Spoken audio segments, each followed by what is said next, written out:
Gestation pour autrui, quel rapport au corps est en gestation? L'un des arguments en faveur de la GPA consiste à soutenir que l'action physique est dissociable du projet psychique et donc que la gestatrice peut se servir de son corps sans nécessairement engager ses passions.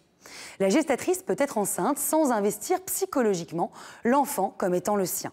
Les cas de grossesse nerveuse et de déni de grossesse montraient déjà combien l'association entre la gestation, la relation et l'affection n'est pas automatique, puisqu'une femme peut être enceinte sans le savoir ou ne pas l'être alors qu'elle pense l'être et le constate. Bref, aussi la GPA opère-t-elle le passage du constat que le lien esprit-corps n'est pas automatique à ce lien est contrôlable et d'autant plus maîtrisable que la femme est consciente qu'elle est enceinte et que cet enfant n'est pas le sien.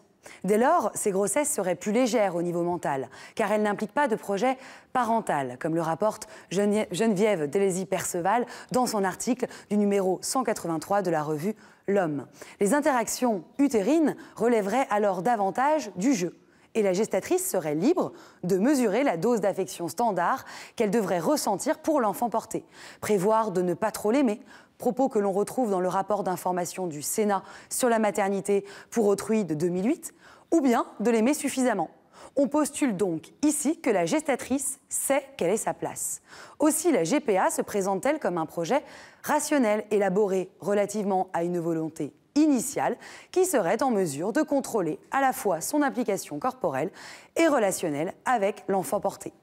Dans ce contexte, la gestatrice mettrait en scène son rôle de nourrice, de gestante, de gardienne de l'enfant.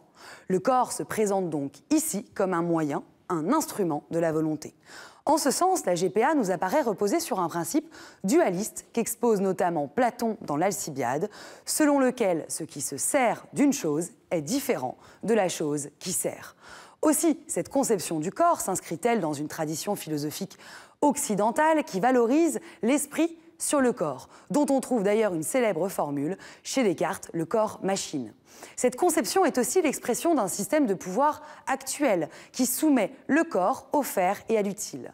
Dans l'anthropologie du corps, David Le Breton montre comment et combien le corps se conçoit aujourd'hui comme un accessoire de la personne et glisse dans le registre de l'avoir.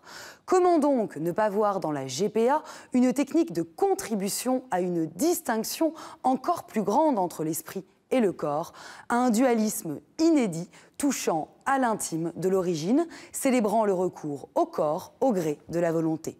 Ainsi est mon éthique de conduite, que l'on soit pour ou contre la gestation pour autrui, porte en elle la gestion d'un corps docile et utile.